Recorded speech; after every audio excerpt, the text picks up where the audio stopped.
All right, first up, we're going to go over scatter plots.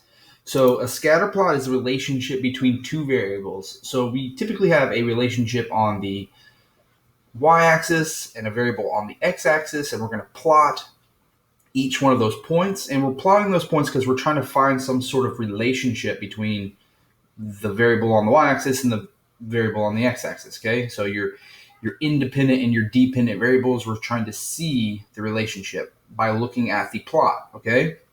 So that's what I want you to remember. A scatter plot displays the relationship between two variables, okay? But let's go ahead and look at some another scatter plot real quick. Here we go. This is Kobe Bryant's shot. This is a scatter plot of all of Kobe Bryant's shots. So Kobe Bryant took 30,699 shots in his career, okay? And we see here that this is a beautiful plot. This is a basketball goal, okay? This is the 3-point arc here, and every single one of these points represents a shot that he took, okay? The purples are the ones he made, the yellows are the ones he missed, okay? So this just looks like a bunch of dots right now, but if we put a x and a y axis here we go. So we put an x and a y axis here, then we can see that all this is you have a y, which is your y coordinate, and an x, which is your x coordinate, and we can plot each point just by putting it on a coordinate plane, okay?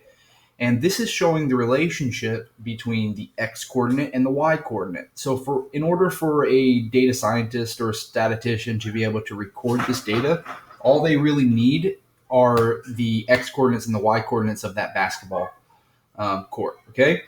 So now let's look at another piece of data real quick. Let me get out of here. We're going to back out, hopefully. And okay, so right here we have, I have every single one of Kobe Bryant, Michael Jordan, and LeBron James's basketball games here. Now what I did is I just filtered it out by Kobe Bryant's K, and it has all their statistics for every single season game in their careers, okay? All right, so based on that, I chose 2 points.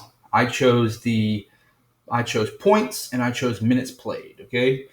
And then we wanted to see what type of relationship minutes played, okay, had on points. So if we look at this data, okay, we're trying to see what type of relationship it has, okay? I'm going to go back to the slide real quick, okay, because this is the same slide that I took for the data. I want to let you know, too, that data is uploaded into the last slide. I think it's called slides, and I forget, but it's uploaded in the last page in the canvas, okay? And you can open up that data if you want to, okay? But so if we see here, we're trying to see the relationship, okay? So after 10 minutes played, he scored 8 points, okay? And then after 42 minutes played here, he scored 81 points, okay? Now, when we see a relationship, the relationship is called the correlation, okay? So we're going to get a little bit more into that, but just know that if these dots are clumped together really tightly, then they have a really strong correlation. If they're kind of all over the place, then they have a lot weaker correlation, okay? But we can see here that it does have a strong correlation. As minutes increase, points also tend to increase as well, okay? But then we also have something called an outlier. Now, an outlier is a data point that differs significantly. So let's take a look at here. This is that 81-point game, right? This differs very significantly. Not a lot of people score 81 points in a game. I think Kobe Bryant is one of the very, very few that has scored over 80 points in a game.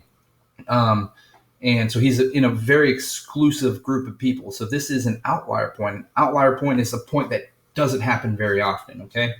So just think of that. You can always think of an outlier as Kobe Bryant's 81-point game, all right?